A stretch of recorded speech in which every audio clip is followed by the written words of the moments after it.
Where's the remote? Is the remote over there?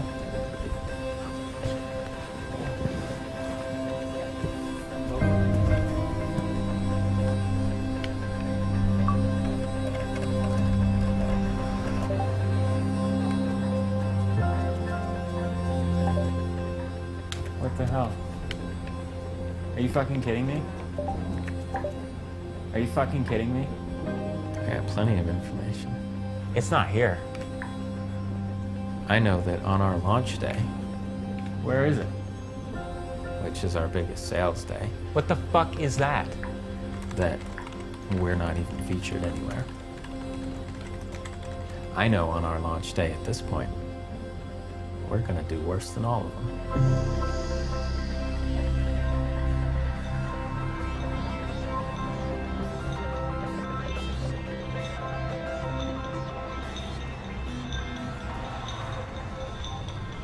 Part of it is about not trying to be professional. Like a lot of people come into indie games trying to be like a big company. What those game companies do is create highly polished things that serve as large of an audience as possible. The way that you do that is by filing off all the bumps on something. If there's a sharp corner, you make sure that's not going to hurt anybody if they bump into it or whatever. That creation of this highly glossy commercial product is the opposite of making something personal. I am determined to make video games, and I make video games because I can. I am very, very good at programming. I can still basically make something that expresses myself like a movie or something that I wrote. I can make that as a video game, and I have the full ability to do that.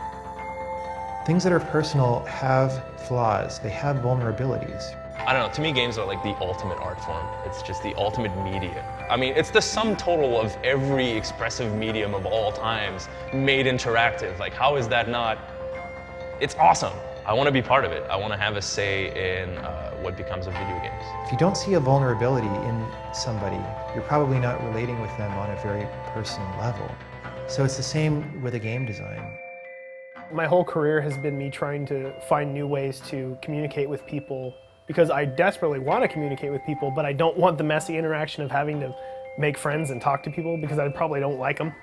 You know, yeah, when you make games and you put stuff up online and people like your stuff, or if they don't like your stuff, either way they're going to give you some kind of feedback in some way, and you have like this conversation. It's why a writer writes, I guess. You know, it's because they can. That's the most effective way they can express themselves, and a video game is the most effective way I can express myself. You know, making it was about, let me take my deepest flaws and vulnerabilities and put them in the game, and let's see what happens.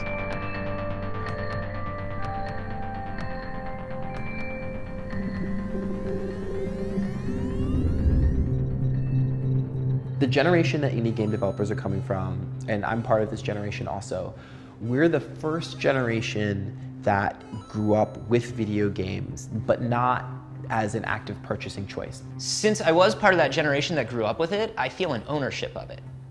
You know, games are mine. For anyone who grew up basically after 1975, 1980 or so, we were the first generation to grow up with our parents giving us games, and for us to grow up games as a natural and relevant part of our everyday existence. So this is not like a weird kid activity for me. This is not like some strange, nerdy pastime. This has been a part of my life.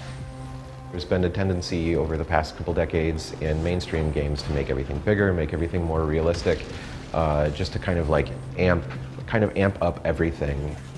Big games have other goals. They want to entertain you. They want to get 10 million people playing at the same time. But indie games, it's like frequently one person who says, I want a game to be like this. I want a game to be about this special thing. Independent games are any game that a small team or an individual creator worked on to their own vision, something that they just felt like making and coding and finishing.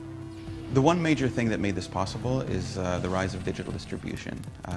It used to be that retailers had a lot of power over every game creation company because that was the only avenue available to sell games. And so nobody was willing to start distributing games digitally because Walmart would get upset at them and they wouldn't take their products off the shelf and nothing would happen. But Valve changed that when they came out with Steam. They had no loyalties to retail, and so they just did it. And then after that, everybody else said, well, we have to compete with them. And there was kind of this whole flood of Xbox Live Arcade and PlayStation Network and WiiWare that kind of followed suit with that.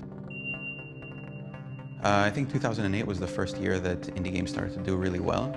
AudioSurf came out first on Steam, then it was Castle Crashers and Braid and World of Goo. Osmos did really well in 2009 and 2010.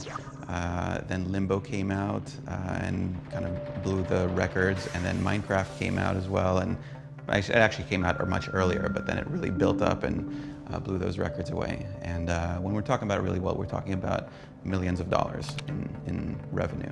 So for teams of 200, millions of dollars doesn't really count very much, but for a team of 2, 3, 4 people, that's really significant money.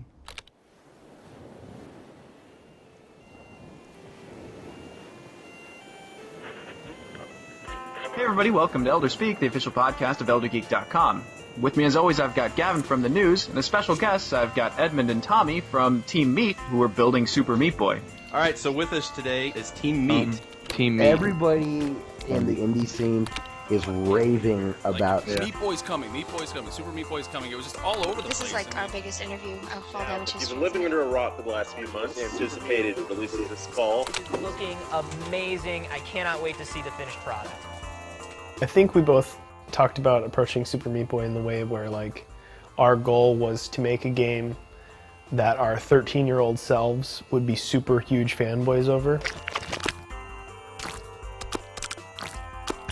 I know for a fact that 13-year-old Edmund would hear about Meat Boy right now. He'd be following us on Twitter. Mm-hmm. He'd probably be that annoying kid that was like, hey, send me a build. Yeah, I'm my name's Super Meat Boy Fanboy. Yeah, I've registered this and I haven't even played the game yet. Can you get me a demo? Yeah. Come on. It's like, shut up. I'd totally be that because this game is very me, and I think Tommy would say the same. And yeah, I want it to be one of those games that kids would go crazy for on the schoolyard and passionately argue that this game's better than this game. And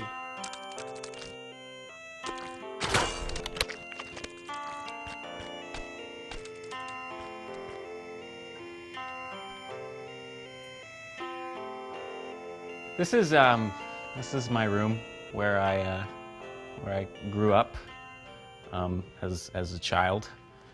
But yeah, this is my room forever. This has been my room. I have a bunch of posters from like Nintendo Power way back in the day. Yeah, it's just this room is my childhood, and that's basically what Super Meat Boy is. It's mine and Edmund's childhood, but put into game form by seemingly adult males. So you know. Super Meat Boy is an upcoming PC and console game based on a Flash game. This incredibly hard Flash game that was super, super popular. It's a game that looks like it's going to be like traditional in a way. It's about platforming. It's about this kind of very well-known thing, but it's got a real distinct art style, and it's got a kind of a very quirky point of view. Super Meat Boy is a retro sort of platformer where you play as a boy with no skin, who's just meat, basically, and he's trying to rescue his girlfriend, who's made of bandages, from an evil doctor that's a fetus in a jar, wearing a top hat and monocle, wearing a tuxedo. During my whole development years, going through middle school and everything, it was just all, Mega Mans, Marios, Metroids, those older, very, very difficult games. All of these games, every one of these games on this wall, F-Zero was hard, Mega Man was very, very difficult, Spy Hunter was stupidly difficult. In Super Meat Boy, we sort of get to do whatever we want. We don't have a publisher, we don't have investors, we don't answer to anybody. And a lot of that is shown in the game. We get away with a lot of stuff. We can have Dr. Fetus shoot somebody a bird because he only has 3 fingers, so it's not technically his middle finger. We can put in any sort of humor or parody that we want. I mean, we have parodies of Street Fighter and Castlevania, and Mega Man intros and Bubble Bobble. So a lot of people want to know, like, is this game going to be like substantial, or is it going to be all the quirk in the character? I think a lot of people are thinking that it's going to be sort of along the same lines as like a Castle Crashers, something like that. You know, in 2008, I think Castle Crashers and Braid were the two games that really made people look and go, oh, I can download games on my Xbox. And I think people are expecting this game to be the next big thing on XBLA.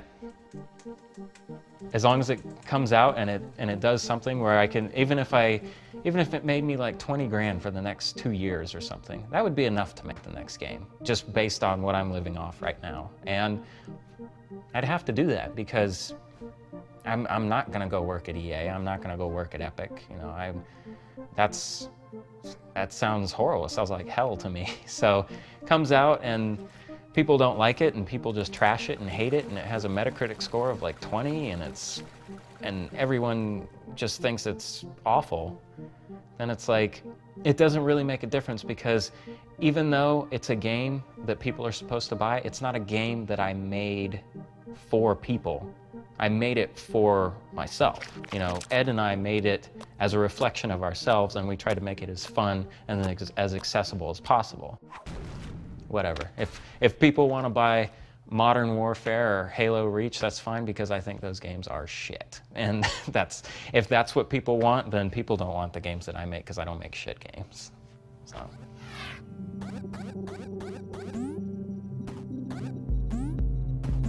If you follow indie games, even remotely, like Fez is probably one of the projects that you've been kind of like hearing about for a while, because it's been several years in development.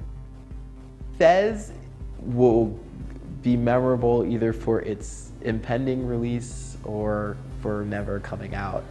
And the winner of the IGF Art Award is Fez. So Fez wins an award at the IGF. It was hardly finished when it won the award. It kind of won on the back of sort of a small tech demo. In the clear blue sky, an awards ceremony. I think within a week I saw it on every major gaming outlet online. My name is Phil. I'm an independent game developer. It's mostly about this little 2D guy who lives in a 2D world, and then one day realizes that the world is actually 3D. And all of a sudden, Phil, who is making this game on his own with a grant from the Canadian government, is some indie gaming rock star. This is fucking awesome.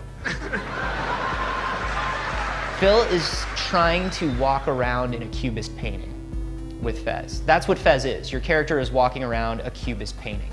2D sprite characters in a 3D rotating world, and at any one point you're only seeing one side of the world. And everybody is just clamoring, like they just want to see the game. When do we get the game? When can we play the game? There's been so much speculation about when, where, how, if ever this game is ever going to come out.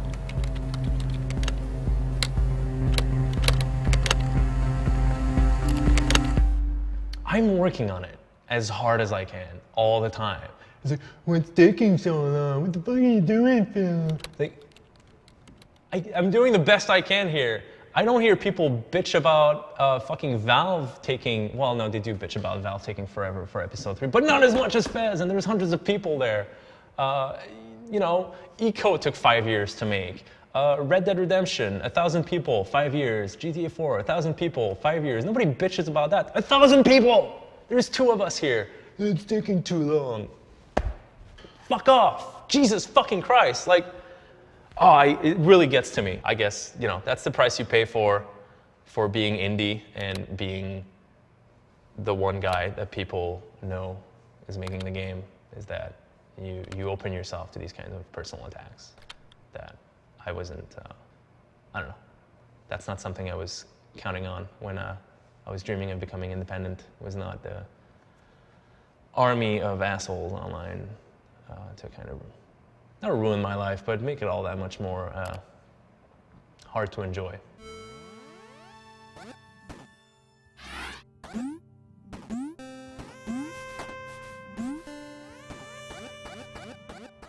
I mean, it's a complicated game also. It was ridiculously overambitious for like my first indie game.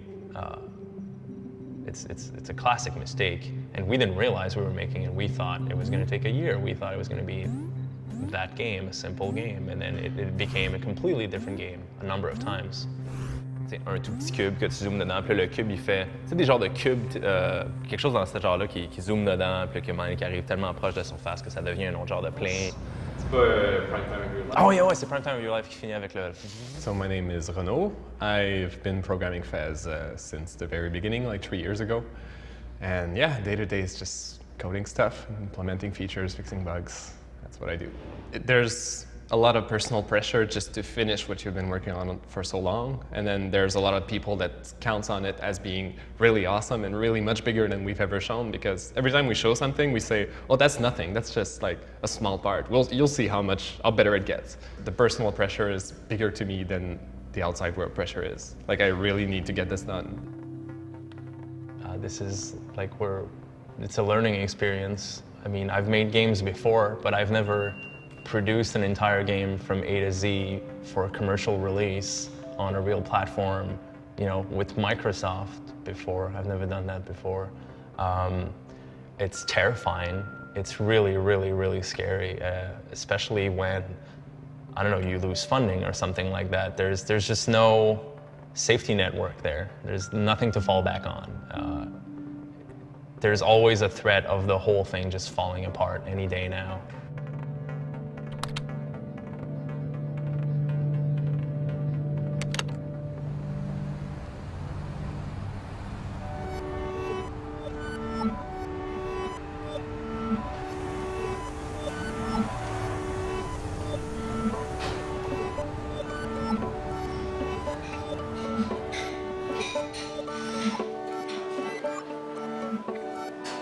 I mean, it was very difficult to make the game, but in some ways it was less difficult than what I had been doing in my life up till then.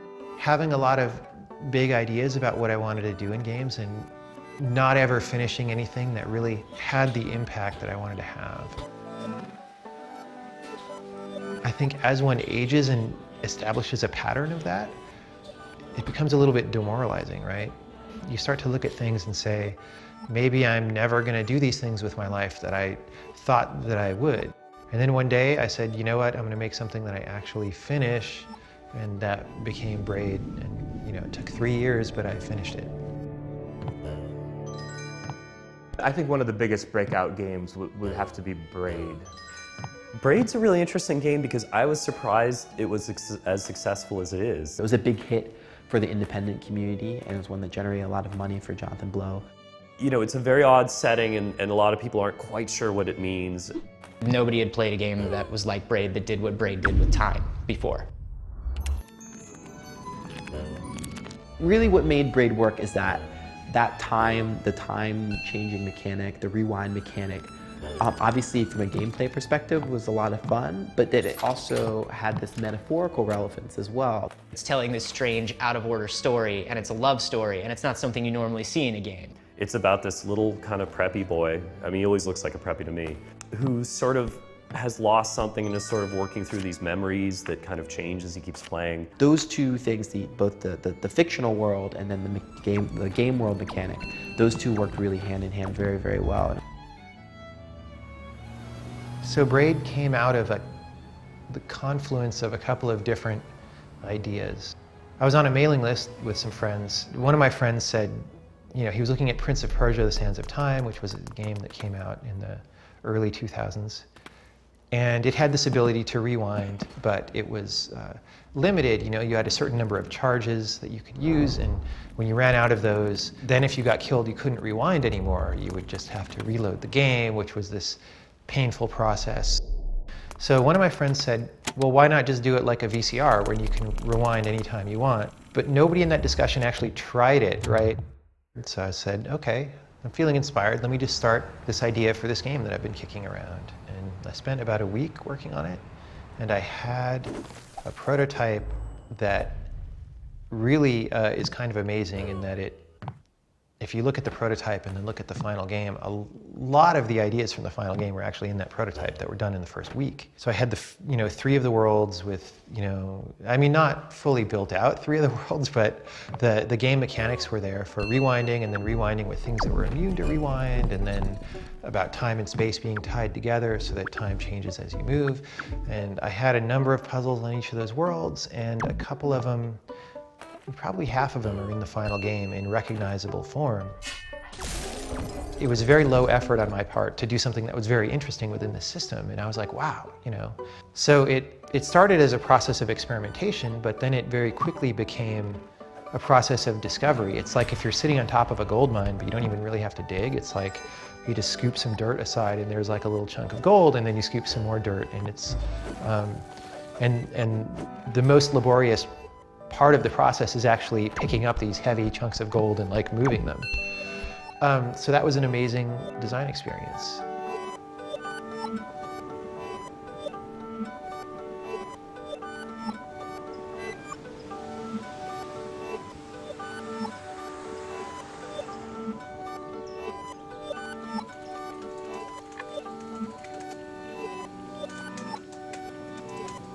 Most of the time, he's back in North Carolina at his house, working remotely, and I'm here working from my computer.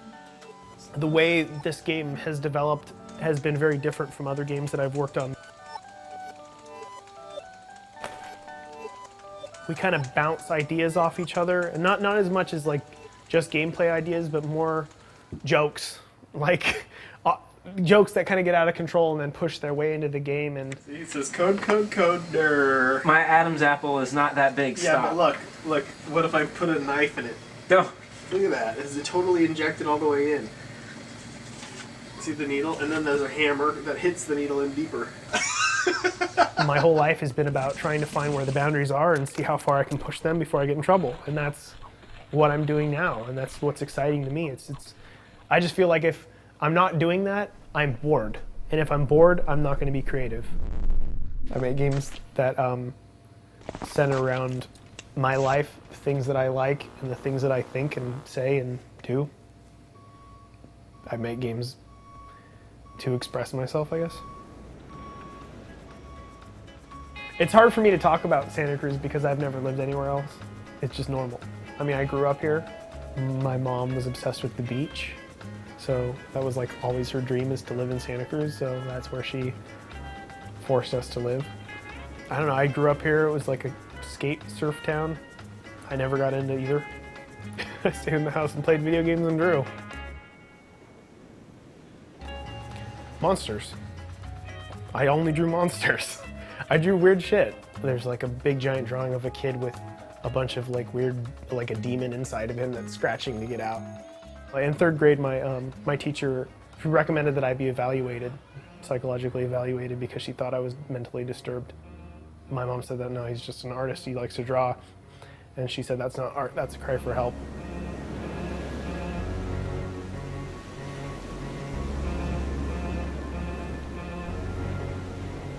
But I mean, I basically grew up a lot with my grandma. I didn't get along with my stepdad, so whenever there was a problem, I would just go stay with my grandma, or we would all stay with my grandma. But my grandma was always extremely supportive, to the point of being very annoying to my mom and my sister. To her, I was the golden boy that could do anything, and she made me really feel like I could do anything. It was like when she said, "You're gonna be a success," it wasn't like she was just saying it. It was like a fact. Like that was gonna happen, like that was that. Ether was kind of based around my niece. She kind of reminded me of me because she didn't really seem to like to play with other kids, and she liked to just do things by herself and explore by herself, and she was very imaginative, and she really liked monsters, so that whole thing like brought me back to when I was little, and I thought, how cool would it be to like make a game that could put other people inside my mind when I was like 5, 6, 7, and that was Ether. So this kid gets on the back of a monster, and the monster goes around in space, and he gets to explore all these other planets because he can't connect to anybody on Earth, so he goes to find other friends. But all these other planets are inhabited with these kind of weird or sad or nervous creatures. And he goes and tries to solve their problems. And he solves the problems, but they don't become happy. And he keeps going around all these different planets, but each time he solves one of these problems, the Earth gets smaller. And then when he comes back to Earth, and it's so small that when he touches it, it breaks, and then he's kind of lost in space. And it was kind of just like the ideas of, you know, it's really cool to be a creative kid, and it's cool to do all that stuff, but there's of course dangers of isolating and becoming obsessed with things and having phobias. And that was the whole thing, is like each of those planets was like a phobia of mine when I was little. And when I was little, before I'd go to bed, I would obsess about these things because I thought I'd be able to fix them, but in the end I would just make them worse. They wouldn't be fixed, but I would be so obsessed with them. The next day that I go to school, I'd have stomach aches and I need to go home. A lot of the imagery and stuff that I pulled from, I'm still very, very, very happy with. To me, it speaks perfectly of how I felt when I was little. Like, when I play that game, that's exactly how I remember it feeling, and still very happy with it. And then shortly after that, my grandma passed away, and she had a box of my drawings that she saved when I was little. And that's when I found this picture that I had drawn of me in space, floating. And this is Edmund floating in space, and my friend too is space, or something like that. Space is my friend, and my friend too is me. I should break that out. But yeah, no, it was validating to find that box and see those things and be like, wow, like, this is just like the game.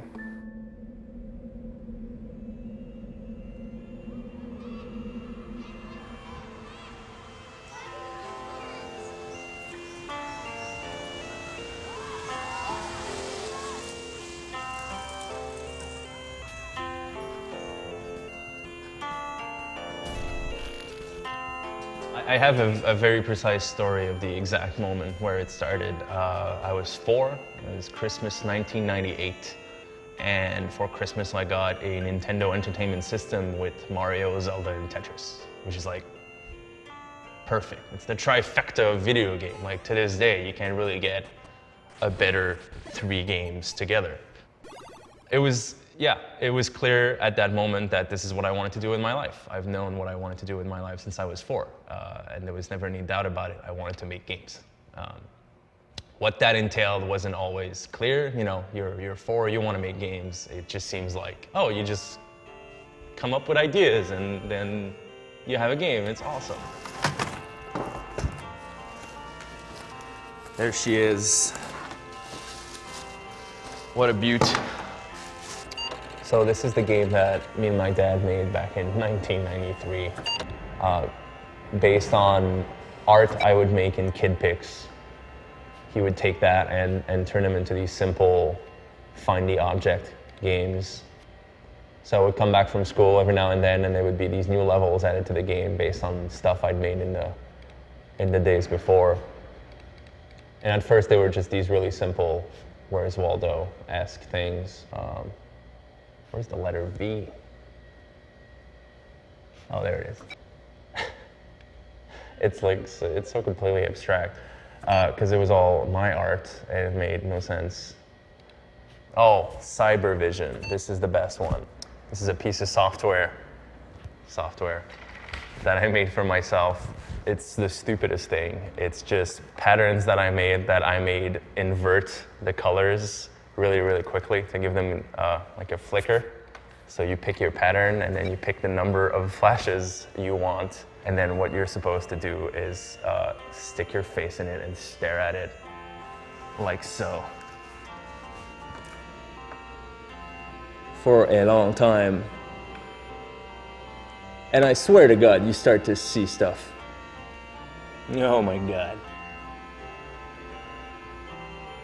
Oh, what was wrong with me?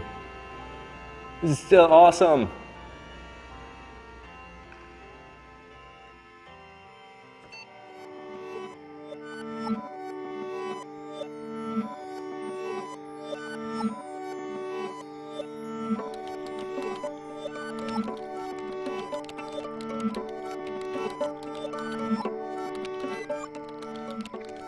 So the way that I'm approaching design in this case really is kind of experiential, right? I'm thinking about when the player comes on the screen, what's going to be happening, right? You know, not quite in the same way that you think of it in a movie, but sort of, right? You have to put your mind in the viewpoint of the player and think about what's going to happen. And there's this excitement about ideas unfolding that I try to put into the game. You know, it's a stream of communication between the designer and the player. And the design of a level like this is it's sort of a dialogue, or at least a monologue, where it's like, hey, check this out, you know. Did you realize that you were going to have a problem coming up that ladder, right? Isn't it weird but cool that you can have so much of a problem just because this ladder is a little bit to the left? If it was over here or over here, you wouldn't have that problem, you know. And so that is the interesting part. That's the important part. It's not important that it's a tricky puzzle that takes some thinking to solve. I mean, that's a little bit cool, but you know, any puzzle game can give you puzzles that you have to think about and that are tricky to solve. But what any particular game can give you is details, is like interesting insights into particular situations. And I think that when a game realizes that and seizes that way of doing things and runs with it, it can do some really special things.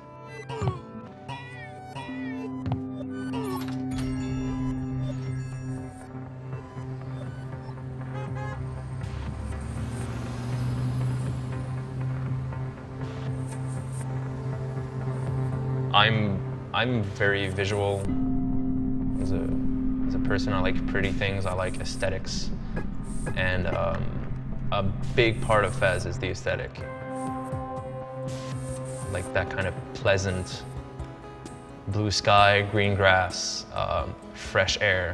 Like, obviously, there's no air coming out of the game, but so like this is how art works in the game. I make these little strips for the four sides that you see in the game, the top and the bottom of every cube. And Renaud made a little Photoshop script that crops them one at a time and saves them numerically, and then I can feed them to the game, and the game takes these textures and like wraps them around a cube and projects this art on each side. And you see there's the different sides of the texture strip. Then I can take the cube and I can go like carve in details that you can barely see in the game. You only really feel them during the rotation. So I use the Tetris pattern a lot. And it's kind of a pain because I actually need to go in there and paint it and like reorient the tiles hand by hand. So like here I don't like that there's this big straight line. It's kind of awkward. I'm gonna make it a T shape. So I spent a lot of time doing this. I build these elaborate structures, and then eventually I spend like an afternoon going over everything. I guess I've been staring at it for too long because like I obsess over the tiniest details.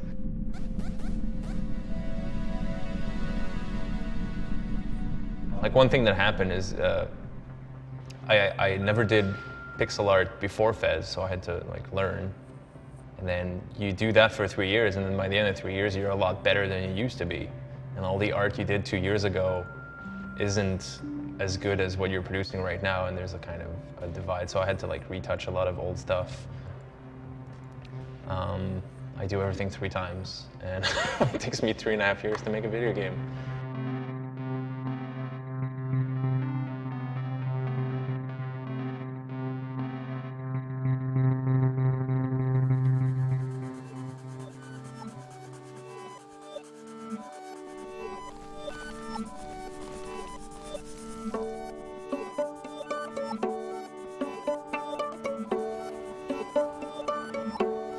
Level design. So, the basic formulas of level design go: when you start out, you want to teach the player how to play. And you need to make sure that they understand every mechanic of the game. So, every level in the first chapter needs to have some example forcing the player to do something in order to beat the level that they will need further in the game. So, like there's a level, I think level 3, that is just a gap. And the only way to get over that gap is to hold down run, and jump. You can't get it any other way. You can't just keep jumping around. You won't jump far enough. And that's to make sure that the player understands that in order to get over far gaps that you need to press and hold the run button and jump across it. It's simple. It sounds like a no-brainer, but it's something that usually in games it would just say, hold run to jump far. Most people will just skip the text and they will forget. Now, just in case somebody didn't play that level, a couple levels later I reiterate and I give them another section of a level that requires them to run and jump to make sure that they know how to do it, because it's important. Like, all these mechanics are very important. And each level in the chapter is another level that pushes that. Like, there's a level where you need to continuously jump up one wall because there's no other wall to jump to. That's me teaching the player that you can do this. And everybody in the world will see a problem and want to solve it. So if you see something where it's just a wall and you don't realize you can keep jumping up the wall, you're going to try it right away. And once you try it yourself, you've taught yourself, not only do you feel smart, like you've figured out something yourself, you also now for sure know how to do that from then on in the game. So all these levels of introduction they go through everything, and once you've basically cleared out all the things you can do with Meat Boy, then you start introducing new mechanics. And with Meat Boy, it's not like Mario, where lots of the Mario games introduce new mechanics in forms of suits that change Mario's properties. And that's something that I wanted to avoid, and I wanted to make it really, really pure. Meat Boy never gets better or gets a power-up. It's the levels that change the mechanics. So right away you introduce saws, and they're usually static saws that just spin in place, and you have to avoid static saws. Then later, those same saws that you know how that they kill you and they know that they're round, those same saws then will start moving back and forth. So you got moving saws. And then, even later than that, you'll get these saws that are on these little spinners that act like windmills, and they go around in a circle. Now it's the same saw that you've jumped over a million times before, but it's coming at you in a different way. And it's just expanding on the basic mechanic and making it different and more enjoyable each time. As a designer, you want to explore each mechanic and make sure that it can be enjoyed at least 3 or 4 different ways. If it's only got one use and you can only get one use out of it, then there's pointless, because you need to be able to juice it. You gotta figure out new ways to use it.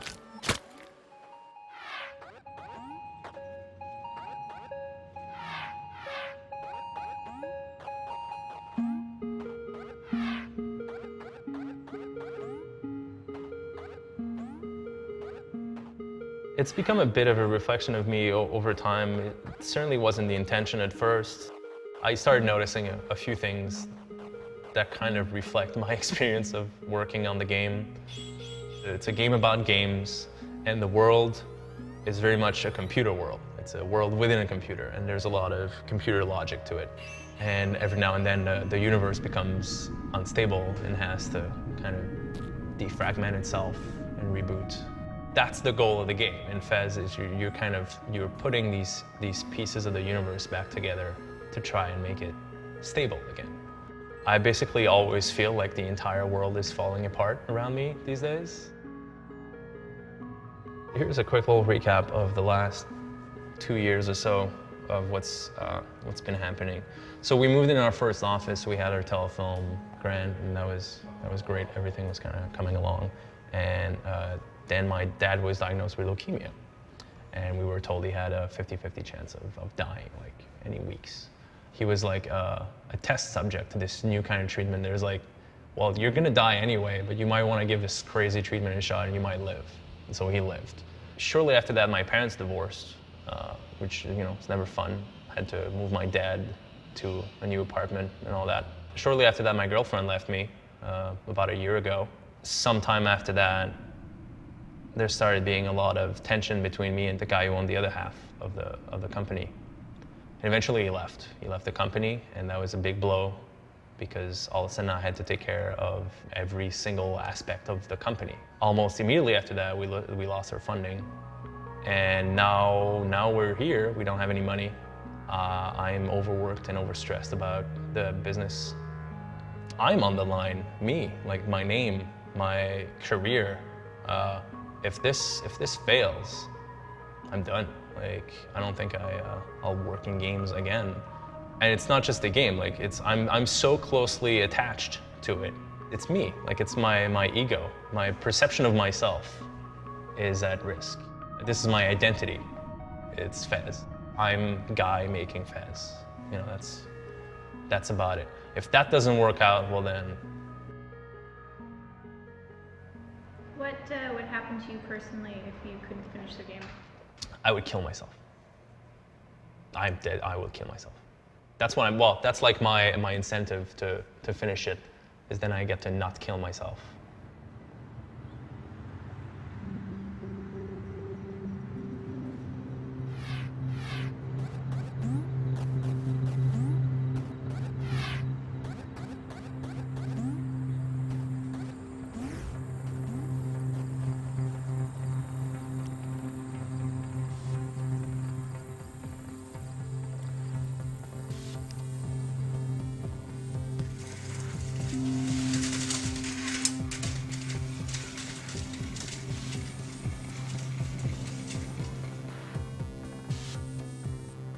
I guess a typical day for me at this point in development is usually I wake up around 4:30 in the afternoon because I've gone to bed at like 9 or 10 or 11 the morning before.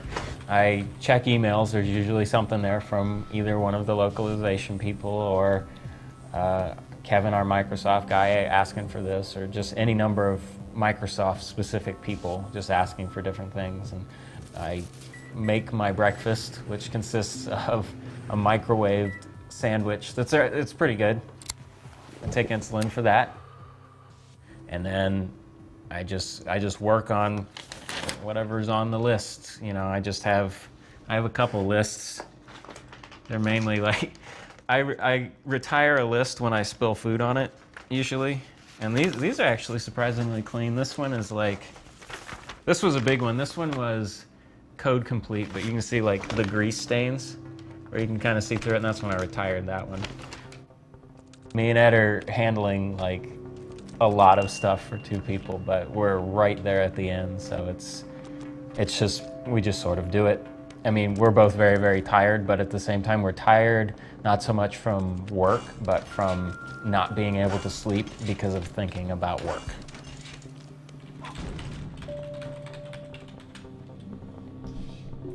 I'm like in a fucking concentration camp. Like, I'm not allowed out and I'm stuck. I have to work until it's done. And if it doesn't get done, I'm fucked. So that kind of, no pressure. If you can't get the work done, then the past 2 years are basically worth nothing. No pressure. We got a call from Kevin saying, we're gonna do this thing called the Game Feast, the Xbox promotion, like the fall of arcade. And he said, if you want to get in, you have to have the game done in a month. We're like, whoa, because we weren't anywhere close to being ready at all. And he's like, do you think it's possible? And Tommy was just like, yeah, well, we'll just shoot for it. And if we miss it, we miss it. But if not, whatever. And he's like, well, if you miss it, we can't launch until February. I'm like, oh, like Tommy doesn't have any money and we're running out of money. And it's just like, we have to do this now. Like, we have to do this. There were at least 5 times, a good 5 times, where I totally broke down and I just didn't want to do it anymore. I couldn't escape it anyway, so I would just go and I'd go into the bathtub, and we have a bathtub shower, and I would just turn on the hot water and I'd lay down on my back and I'd wait till the water went cold. That was all I had. That was like all I had to try to relax myself and not worry about anything. I was actually really worried that either Tommy or I would die in the process of making this. And I know Tommy even talked about it too, like, as long as he could finish this game, then he'd be okay with dying, because at least he finished the game. It was fucking weird. You fucking go crazy when you're like this. Yeah, well, I obviously grew this mustache. And it is the reclusive cowboy, so I need everybody to know how crazy I feel on the outside.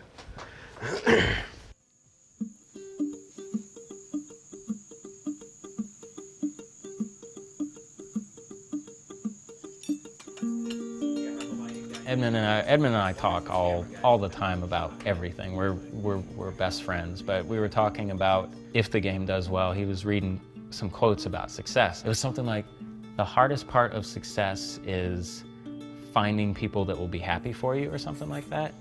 I'm gonna have 3 people I know for sure that are going to be happy for me.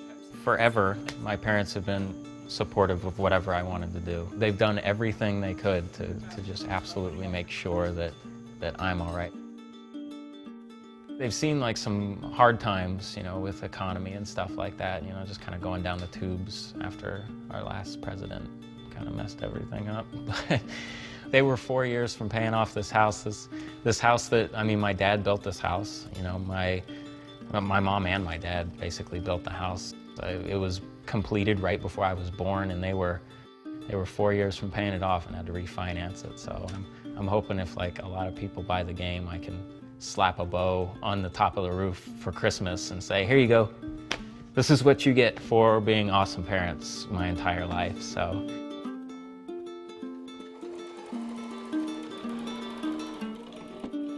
Meat Boy is a boy made of meat, but he's not, like when designing him, it wasn't a thought of, hey, he's made of steak or whatever else. It was more, hey, he doesn't have skin. He's a boy without skin, so that's why they call him Meat Boy. So he's exposed to the elements. Maybe he's always in pain, but he just deals with it. But he has to be very careful with everything because anything could kill him. Like the smallest little thing, like salt or whatever, could totally destroy him. I wanted to have his girlfriend kind of be more than a love interest, and I wanted to play up the idea that he needs her, like that she's what completes him, like not just emotionally but physically as well, and that's why she's Bandage Girl. So she's kind of like the outer shell over Meat Boy that protects him, and that's why he needs her. He needs her back. Not only because he loves her, but because that's what completes him. The Seamus McNally Grand Prize in the open category goes to Chronic Logic for Gish. Thank you, everybody. Okay, I'd like to take the opportunity to propose to my girlfriend, Danielle.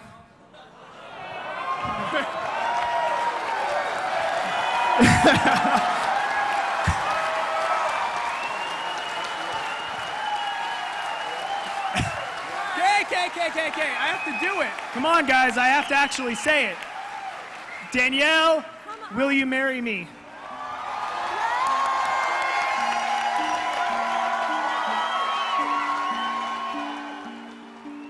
People probably don't know that he's an amazing husband. That's huge, because he does all this stuff and he's still an awesome partner. The development process was long, a lot of work.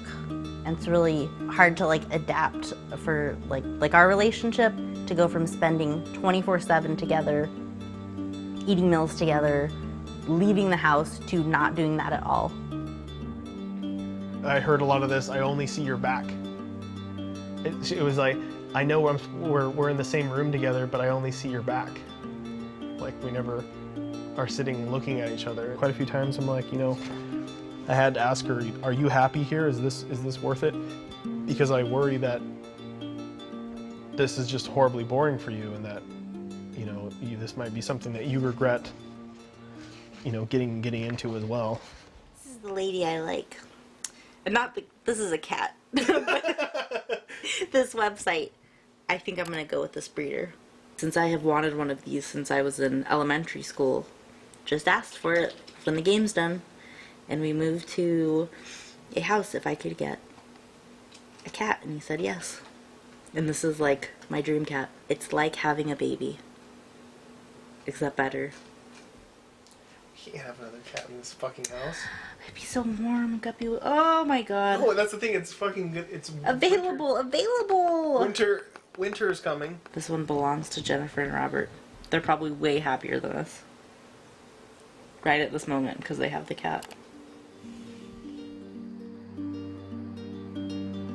I sacrificed having a life. It's kind of weird. I don't go out. I don't really socialize.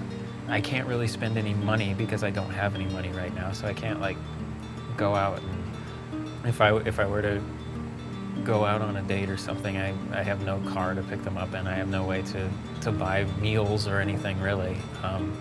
Well, I mean, I can purchase my own meals, but it's just the things you sacrifice are,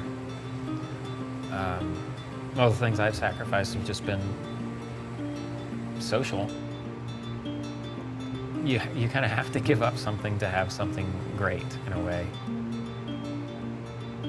I'm depressed now because I'm on the brink of something amazingly huge, but it's a different kind of depression. It's not a stuck depression, it's a, oh holy shit depression. It's an unknown depression, which is kind of weird. But it'll fade, because once it's out, and that's it.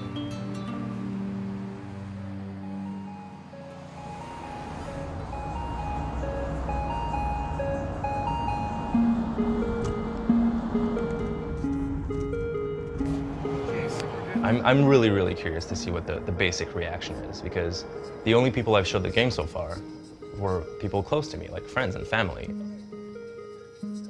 And feedback so far has been really good, but I don't know if I can trust that feedback. I don't know if my friends would tell me that Fez sucked, knowing that I've spent most of my adult life on it. Because I don't know what I think of it anymore. I've been staring at it for so long. I really can't tell if it's good or not. Sometimes I manage to convince myself that it's good, and it's like, yeah, you did a good job, Phil, it's a pretty good game. But then I have like a flash of lucidity, and I'm like, but you can't trust yourself on this. Like, all you've been doing for 4 years is look at this, like this close. Like, you can't see anything else. You don't even see the mistakes in it anymore. So yeah, I'm looking forward to that kind of brutal honesty that we're gonna get from the average gamer. We're here for PAX. So PAX stands for Penny Arcade Expo. It's not for developers, it's for gamers. They're expecting something like 65,000 people. We're going to be showing off Fez, a playable demo for the first time ever since IGF 2008, which was the unveiling of the game. We haven't showed it since in 4 years. So I'm a little bit nervous. But this is kind of like the big blowout, the kind of confirmation that yes, Fez is real. It exists, it's going to come out, you'll be able to buy it one day, and you can actually play it today. Hopefully interest will build up again until release, because I feel like over the years people have stopped caring because it's been so long. They maybe need to be reminded that we exist. And for the first time, I felt like this is Fez. This is the game that I wanted to make. There's a mood here that I've achieved. It's not done yet. We can't ship it yet, but it's really starting to feel like a game that has a beginning, a middle, and an end. It remains to be seen if the game is going to be good, or if it's going to, work on every level.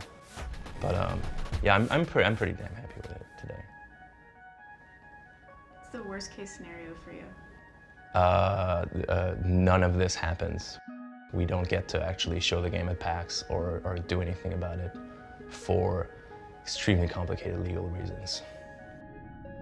My former business partner, with whom I started Polytron, left the company about 6 months ago. And ever since, we've been in a kind of nasty divorce. And if everything isn't settled, we can't do anything. We can't show it, we can't be at PAX and show the game and release our new trailer and things like that. Just a final signature, this last signature to close the deal 100%. So at the moment, like we drove all the way here, we printed these banners, we designed this booth, I made a demo just for it. There is still a chance that I'm just gonna stay in my hotel room the whole time and not be able to do any of this. It's pretty stressful. It feels like waiting, like everything feels longer, and it feels like I'm about to throw up. It's stage fright. I have a hard time sleeping. I mean, I can't think of anything else. It's like constantly, running through my head. And it's such a big deal. Like it's such a big show. There's gonna be so many people. It's just I'm not in like a headspace right now where I want to be exposing myself and being a public figure and talking to people. So in my own little world, just working on Fez, trying to finish it. Like I don't do anything else. I don't, every other aspect of my life is suffering because I'm just trying to finish this fucking game. Because right now, it could go either way. Like it could be a nightmare. I don't know. Oh man, hey, it's your boy Souls. What tell them? They got this game, right? I don't know. This shit called Braid. I don't know what the fuck. Hey, watch this shit. It's about this little guy in a suit, and he look like Mario in the future. And he just walk around jumping and shit. But what's the funny part about it? You can do this right here. Watch this. You. What do you do? How you do that? How you do that? You didn't catch that. On release day, you start seeing the reactions of people on the internet. And for me, it was a very addictive thing, because here I've spent several years, you know, working on this thing in isolation for the most part. And then suddenly it gets out and a lot of people, like tens of thousands of people, play it in the first few days. And you see that all over the internet. And for me, that was actually a very negative experience.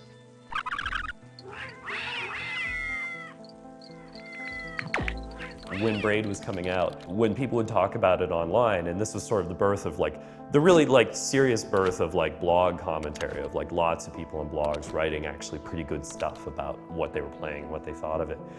Every time you mentioned his name, he would like show up in your comments almost instantly. Like his Google Alerts, I don't even think he uses Google Alerts. I think he has something that's like better than Google Alerts. So he'd pop up and comment and reply to things or correct people on things, and became kind of famous for it. Penny Arcade has kind of cracked about it before. I found that there was this perception of me on the internet that was running away very quickly from who I think I am, and that was kind of disturbing. And there didn't seem to be much that I could do about that. So that was actually a pretty negative experience. And I was actually seriously depressed for probably 3 or 4 months after Braid came out. You know, when you work a long time on something really intricate like that, there's a hope that people are going to understand, you know, the things that you did, and that you'll have some line of communication with your audience and things like that. And some of the most demoralizing things were actually positive reviews of the game. The game would come out and people would say, oh, this game's great, you know, 9 out of 10 or 10 out of 10, and they'd say what's good about the game. And in many cases, it would be just a very surface understanding of the game that didn't even see what I thought was most special about it. Not that many people understood. And that was a little bit heartbreaking in a way. It's like, oh, I visualized that I was gonna have some kind of connection with people through this game. And they think it's great, but the connection isn't there because they're kind of living in a different world still.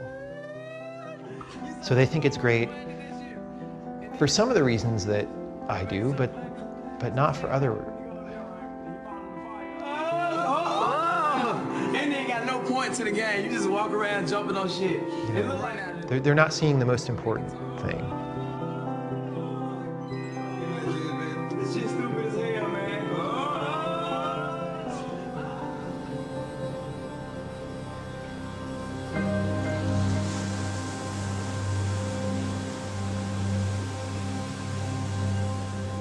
Today is Monday, and that's the embargo date. Do you know what an embargo is? Because I didn't, and I got in trouble for not knowing. An embargo, I guess, is you set a date when press can review your game. Okay, so 12 o'clock rolls around, and I start refreshing the Twitter mentions. You can search like who's talking about Super Meat Boy, and these reviews start just popping out. So I just start grabbing quotes and posting them, and this is, so we've got a great experience, 4 out of 5, gamingtruth.com. A Super Meat Boy revels in driving you crazy, but you end up crazy in love, 9 out of 10, Eurogamer. Brutal and hilarious, 5 out of 5, Console Arcade. I've never felt so challenged or rewarded in all my years that I've played with meat. I don't know who that is, but I posted it. All these reviews keep coming up, and every single time I'm thinking, I'm waiting for the really bad one. I'm waiting for the lowest review, like somebody's gotta hate it. Super Meat Boy can stand confidently next to Mario and the rest of the platforming elite. It's the best game on Xbox Live Arcade. This game is wonderful, 10 out of 10. Very addicting. A love letter to everything that's great about video games. This is nothing short of greatness. How could you not pick this game up? Buy it now, 5 out of 5. And they just kept coming and kept coming. I did not expect this at all.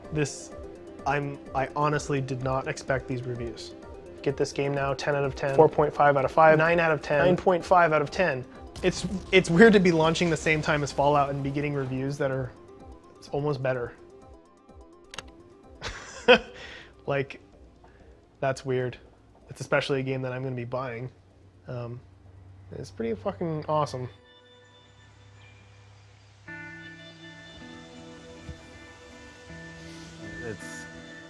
I don't know if you guys realize how frustrating it is.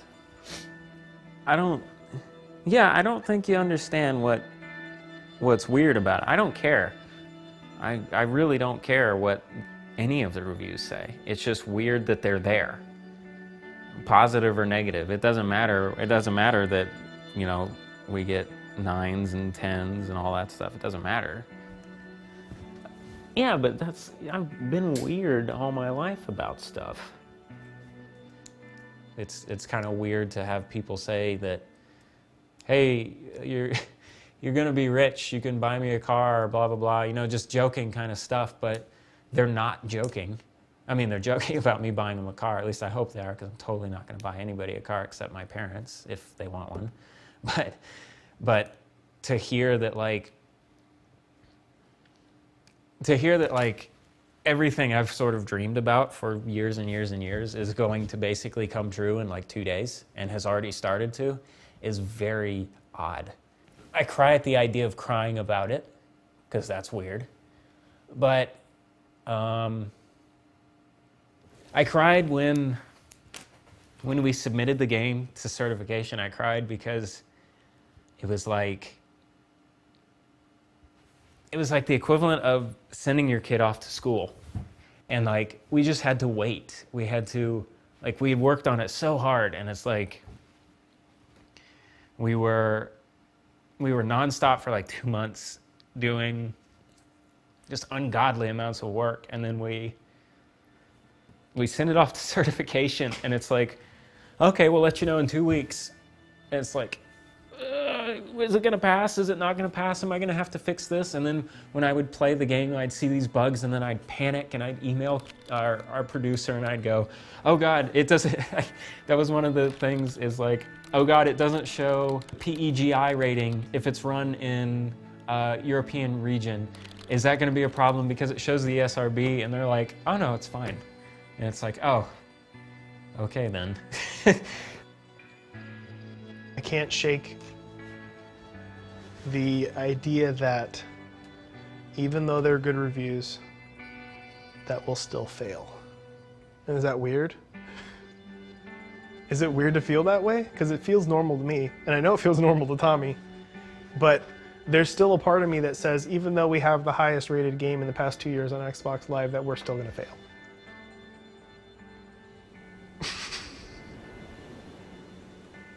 Tommy, do you feel the same way? Like, there's still a part of me that worries that we could fail at this point, and even though... Yeah, it is there. It's there. It's like it's a real thing. Only way I can see it failing is if, like, the first 1,000 people or whatever that download it, they get the game save error, all of them, and they just bash the shit out of the game. Yeah, well, those are different worries definitely for you. Like, I know that, yeah, people might lose their save, but they're still going to enjoy the game and keep playing, and we're going to fix it. So this is contacts to 578 people. I'll do that. Then I'll update the website.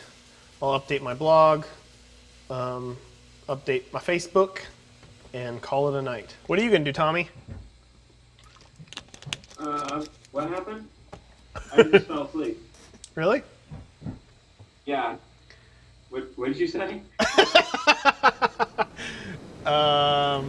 Nothing.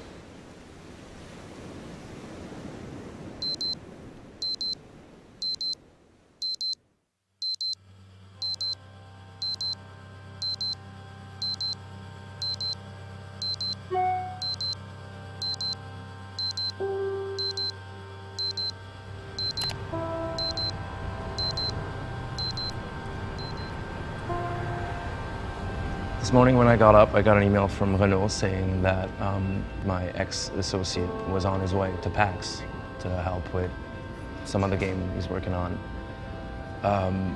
So he still hasn't signed. He's going to be on the road most of the day, and then he's going to be at the show.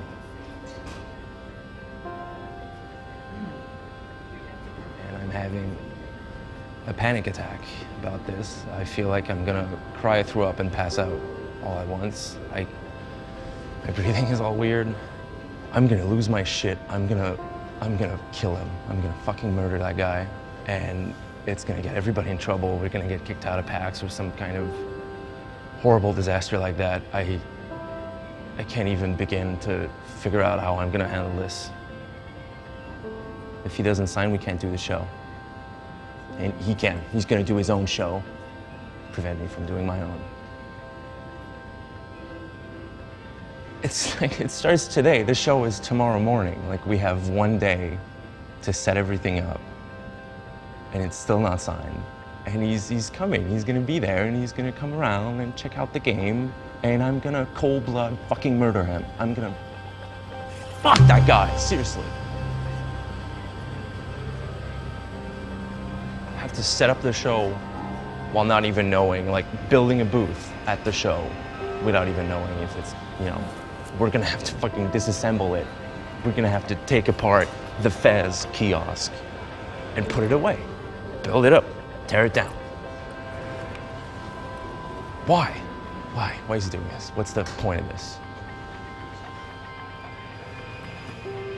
It just doesn't make any sense. He should just fuck off, let me finish the game, not interfere in any way, because he stands to gain so much from this. If he just lets me do my work, he's gonna be a millionaire for nothing. He won't have done anything. He'll be a fucking millionaire because of me. And somehow he's trying to fucking sabotage that. He's trying to ruin that. Or just playing mind games? What is he, stupid or cruel, or both?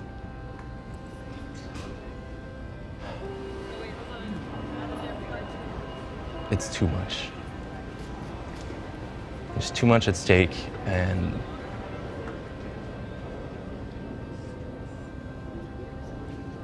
I feel like this is just gonna end horribly for everybody involved.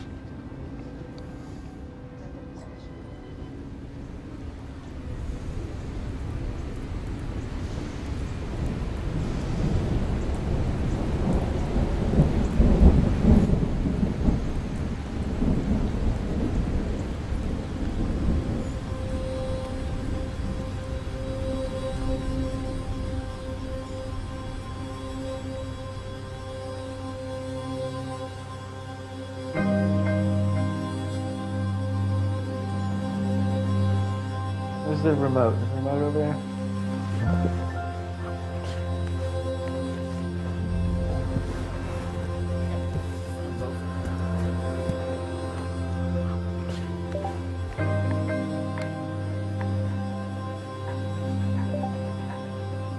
What the hell?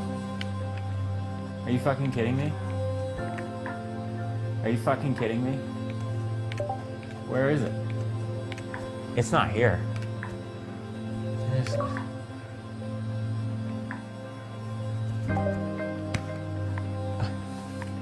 What the fuck is that?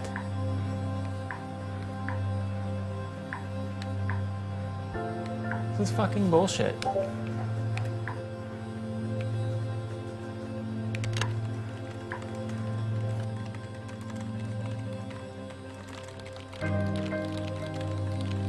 We're nothing.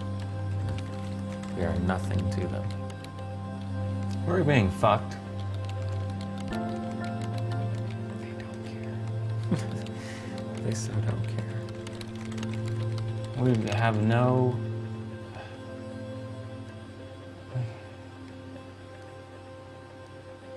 We have no placement on the marketplace, which is the entire point of doing the sale and doing this stupid promotion and fucking killing myself to get this game out in time.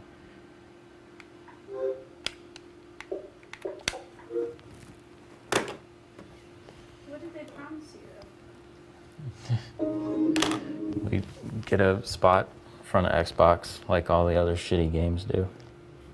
But How important is placement? pretty fucking important. And this is it's like going to the store and having to ask to see if they have a game in the back because they don't have it on the shelf. You know how often people do that. You Ladies and gentlemen, go for a wild, wild ride with the Watusi. Big motor to feed. I'm not going to look at sales. No, I'm not going to look at sales. There's no point. There's no point in looking at sales because there's no way of me gauging how well it's doing within the first couple hours, so there's no point in me even downloading it and checking the leaderboards. It just would freak me out and make me all OCD, and I'd just constantly refresh it. I'll just wait for Microsoft to call. That's how you do it. First day is very, very important because it sort of, it's like a pace car. So if you sell 20, 30,000 copies in the first day, well then you can expect it to just sort of staircase down. Now that we're gonna start very, very low, it's gonna be the same graph, but just at a much smaller scale. And there's just nothing we can do about it. Because the day's half over, we'll get half of what we had, you know?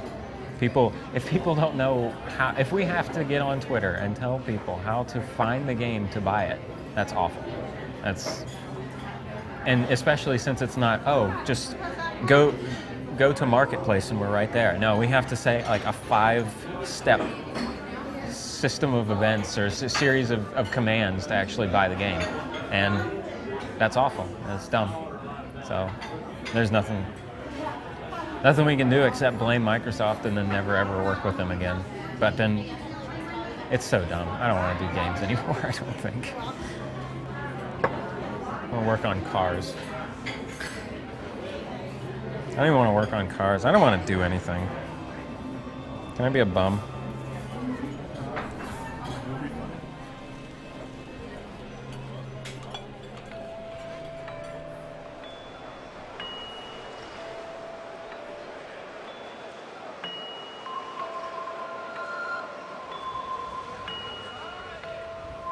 It's Friday. It's the first day of PAX. It's 7:20 something in the morning right now. The show opens at 9. Still no signature. It's scary. I really don't like it. Everybody's telling me just do it, and everything's set up, and it's not like I'm just gonna say no and stay in my hotel room. I'm gonna tag along and go to the convention center with everybody, and then I guess we're gonna do the show.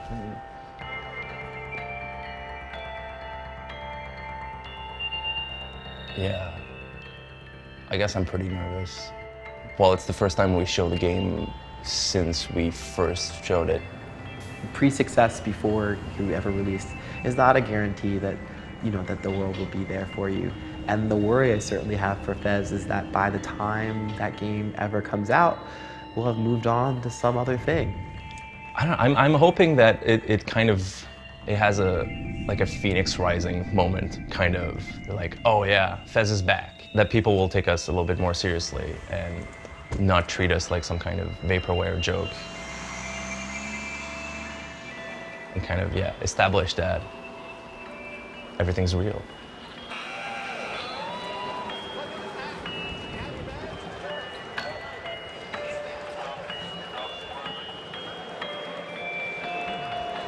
Doors are opening in like 5 minutes. There's 1 million people outside. But I did post a trailer about an hour ago, starting to spread already. So yeah, this is real, this is happening now. It's out in the open.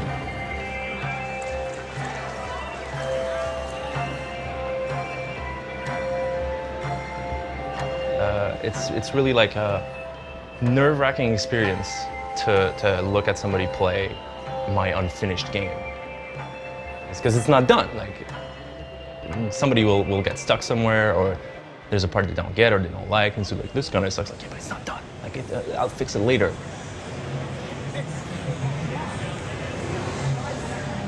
Yeah, it feels like too personal. It's too close. Like, it's too, yeah. We'll see what happens.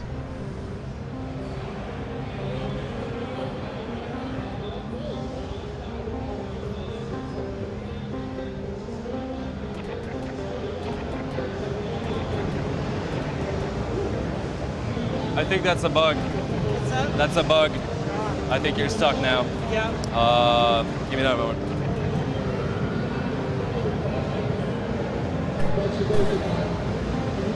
Yeah. I don't know what that was, but he's supposed to keep talking and then something happens. If you don't mind starting over.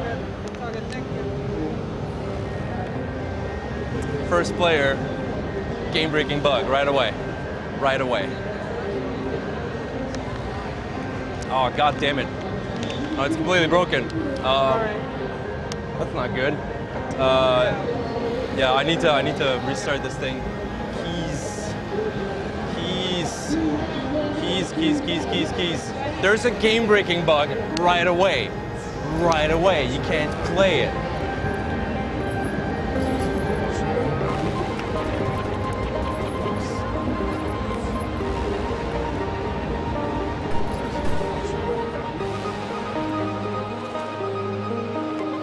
Game keeps crashing all the time. It's completely unstable. There are game-breaking bugs like right at the beginning. Damn it! Like even to like start new game, it starts a bugged out game that doesn't work. I need to restart the computer like practically every time somebody's done playing. It's a disaster. Really? It's a complete fucking disaster.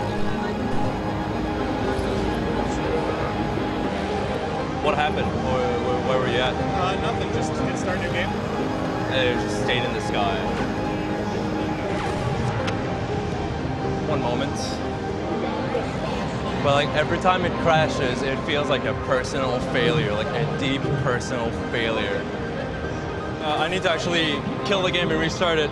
Like I should apologize, like, oh, I'm so sorry I wasted your time, and you can start again if you want, but yeah. We made too many changes last night, and now we have an unstable build on our hands.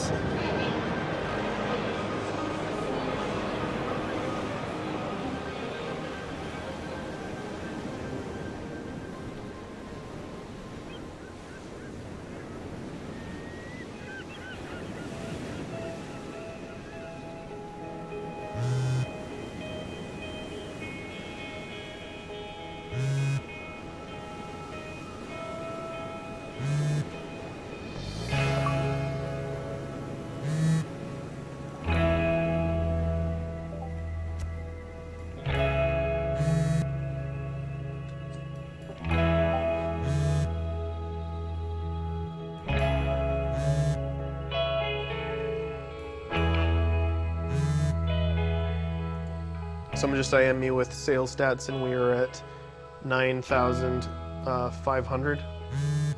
So 500 more sales, and we hit 10, which is considered a success for a first day. And it's 2.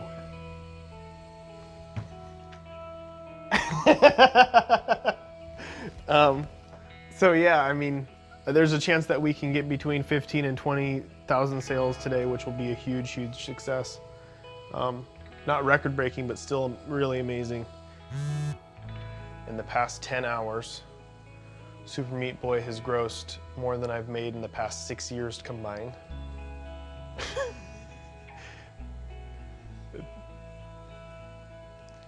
That's a bit interesting. I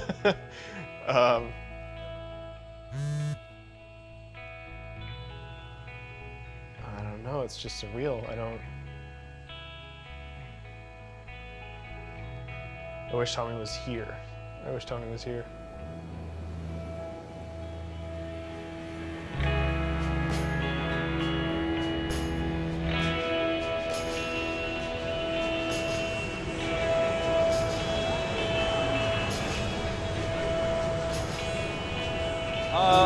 Things are going okay. The game has a lot of game-breaking bugs and crashes so far, and I need to constantly restart the computer, not the computer, but quit the game and start it again. But people are really enjoying it. A lot of people are actually playing for 15, 20 minutes. But yeah, this is a really, really good playtest session so far. I don't know, I wanted to create like a nice place, like a pleasant place to be in. I want people to feel a sense of like openness and adventure, but in a really simple, almost childlike way.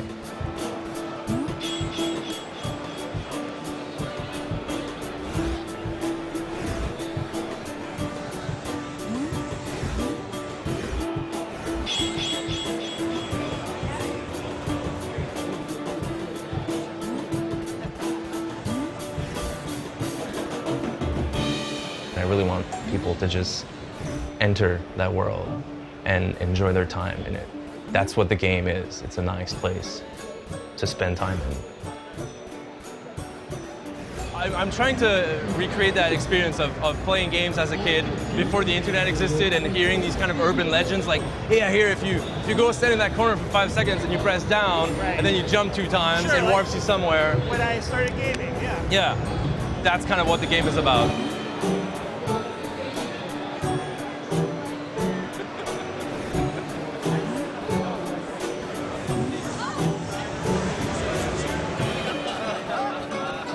So nice to see new Fez. Yeah, this is basically Fez 4 at this point. We've scrapped 3 games, and Really, for real? kind of, yeah. But I think we got it. I love that fucking art. Thank you. Ken just introduced me to Tycho from Penny Arcade, who was very, very much into the game. Also, That is sick. Wait, as soon as you see the side of the drum kit, it's like when you see that pixel art, you know what I mean? you assume it's pixel art. This is a powerful figure in the game industry. He fucking runs this entire gigantic show. I like this part where it just kind of. Now it's pixel art. Fuck yes. I was just really happy to meet the dude and that he liked my game and me so much.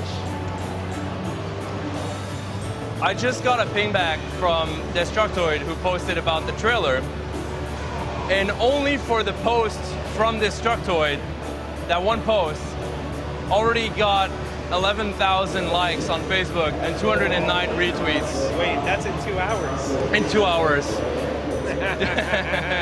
That's amazing. It's gonna be awesome. But yeah, people enjoy Fez. Almost universally, it seems. How does that feel? Feels pretty good.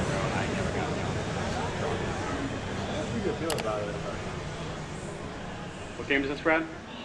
Fuck you is what the name of the Super game is. fuck. This definitely seems like the hardest part right here. There you go, yeah. What are you supposed to do? I think you're supposed to jump over. Like seeing people play the game is crazy. The reviews and stuff that we're getting is really neat, but seeing people play and hearing their reactions is just so much more beyond that. Like, it's just so genuine and heartfelt, and you know, you can hear it in their voice that they enjoy it, and that makes me feel so good. If you had one thing to say to the dude who designed this level right now, Fuck you. they probably think of him as an. Why'd you hit the spike? You'd have been really good. You're gonna feel satisfaction or a profound sense of loss when you finally complete this.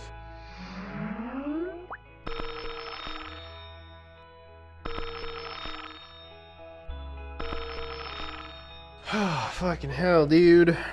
How you feeling? Are you alright? Yeah, man. Tommy. Uh-huh.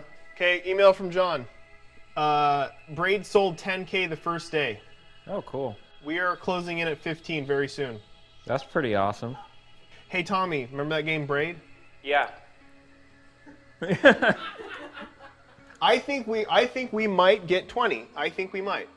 That means that on the first day that we might sell double what one of the most successful indie games of all time has sold. We're really going 1,000 people an hour. It's crazy. You should be very happy about this, Tommy. Yeah, Tommy. I am happy. I'm also very tired. Very, very tired. Oh man, that's fucking crazy. 15,000 copies done. John swore up and down. That was the 15,000.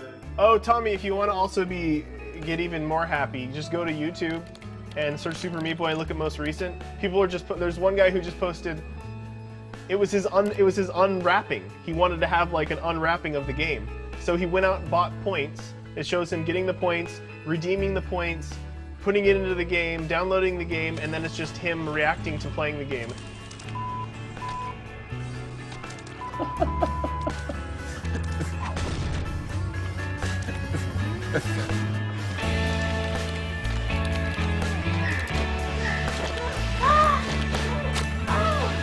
Yeah. Oh my god. Oh my god! Oh!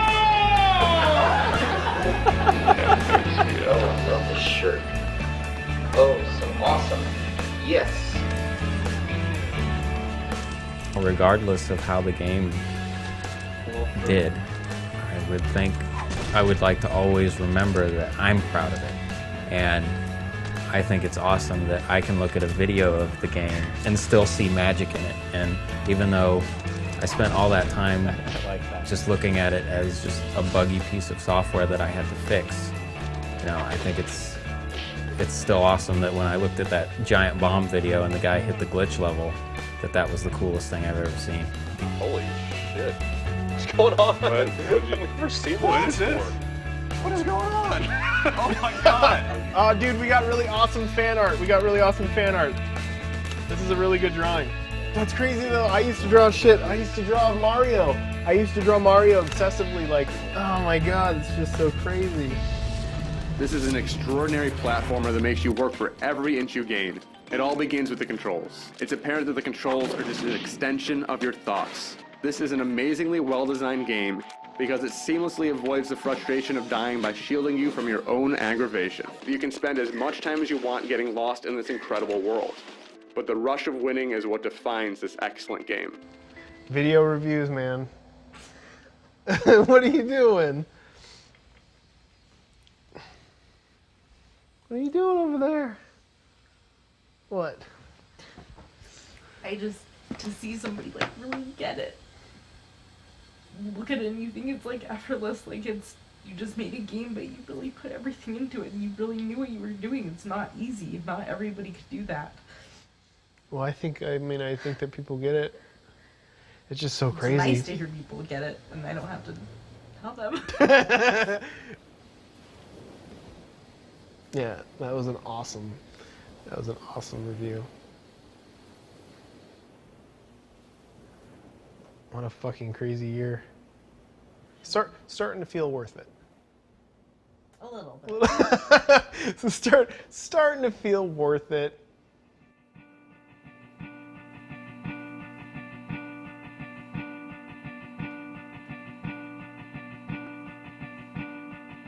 You want to be liked. You want to be appreciated, and like you want people to approve of your work.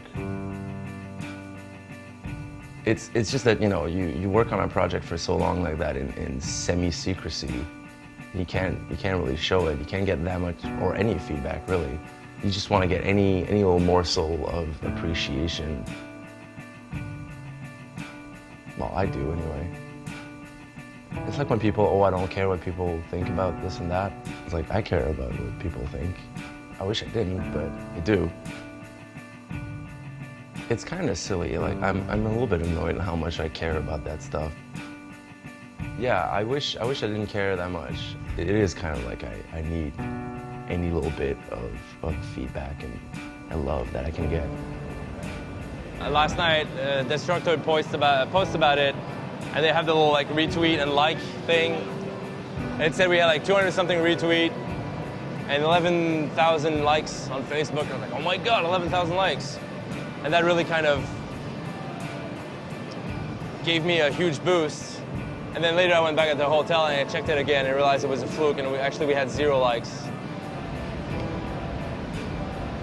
Why do I care so much about this? How many likes I get on a stupid website?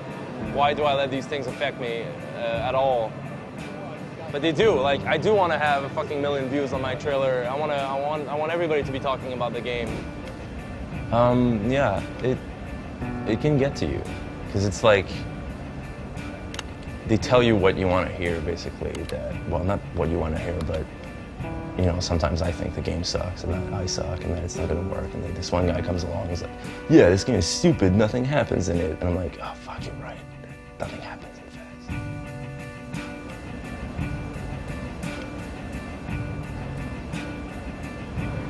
Yeah, I don't feel like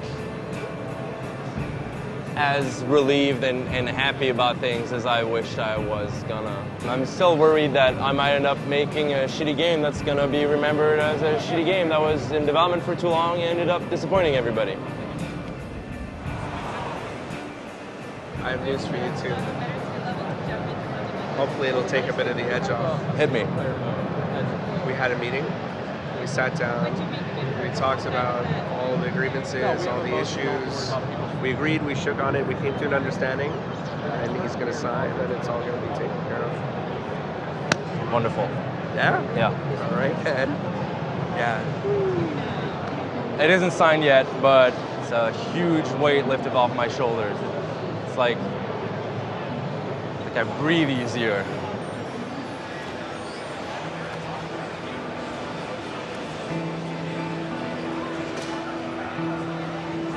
I'm getting a definitive Knit Stories vibe. Yes. A little bit of Cave Story. No. No Cave Story is what I meant to say. Why does he wear a little fez hat? Because that's where he gets his 3D power from. Because the fez is a cube, and well, that's it really. That's my logic for that. And did I see the entirety of the mechanics? Is it strictly the rotation, or do you Basically, you don't get any more powers than that. There's no boss fights or penalties for dying or anything like that. It's meant to be played slowly and Yeah. carefully, Yeah. like enjoy the world. Yeah. Absolutely, it's a stop and smell the flowers kind of game. When I explained to people what the game was about and how it was very slow and passive and kind of relaxing, a lot of people understood, I think, what I was going for with that. People enjoyed what we showed them, which is just the beginning of the game that we've been polishing like crazy for a really long time. Like, the game is still not done. It's still not a cohesive whole. I still have a lot of work to do, so I can't just take all that to the bank right now and go like, oh yeah, I did a great job. This is fantastic. Like, I need to still kind of be afraid of failure, I think.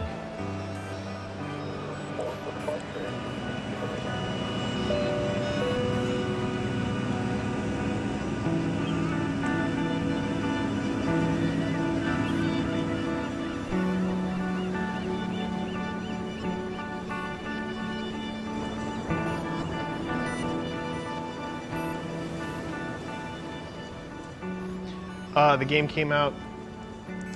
It was highly praised in the press. We got it interviewed by the Wall Street Journal. It got the second highest Metacritic score of all time on Xbox Live, and we sold like 22,000 copies of the game. Yep. I feel like I actually, for the first time in my whole career, I successfully did something that, that a majority of people liked. And it wasn't an alienating experience. Like, I'm notorious for making games that tend to alienate, or not everybody completely understands, and to make something that seems to have complete universal praise. Like, I can't help but think like I finally made something good. Like, I know that there is a kid out there who stayed up all night long for the game to come out and then didn't go to school the next day because he was so into playing it. And that even far exceeds my experiences when I was younger. And to think that I could make something that could have an impact on this kid even creatively, into thinking, hey, I know two guys made this. Like, maybe I can make something too.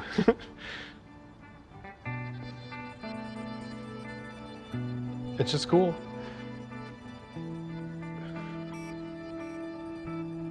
It's really cool. It feels really, really good.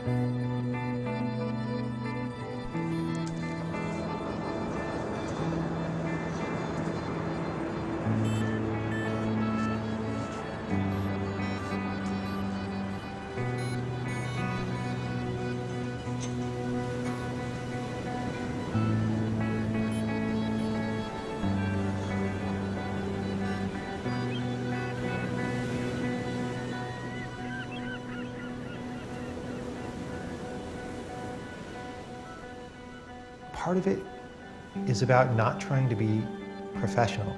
Like, a lot of people come into indie games trying to be like a big company. What those game companies do is create highly polished things that serve as large of an audience as possible.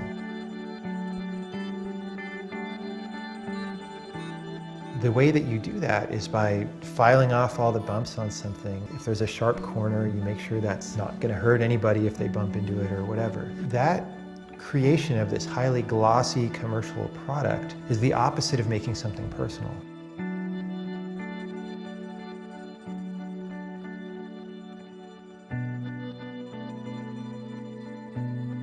Things that are personal have flaws, they have vulnerabilities. If you don't see a vulnerability in somebody, you're probably not relating with them on a very personal level.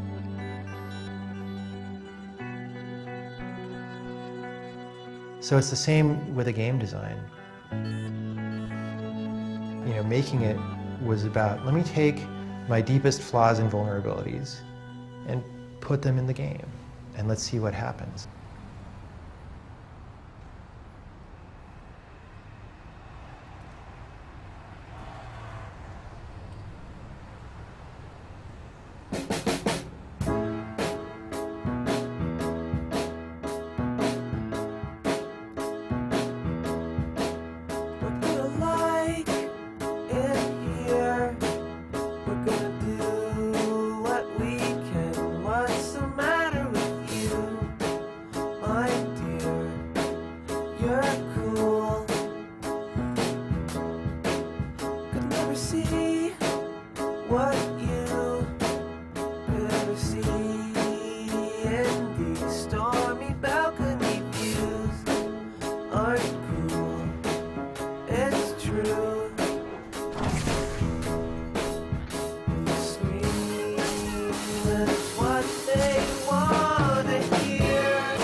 Even if you didn't have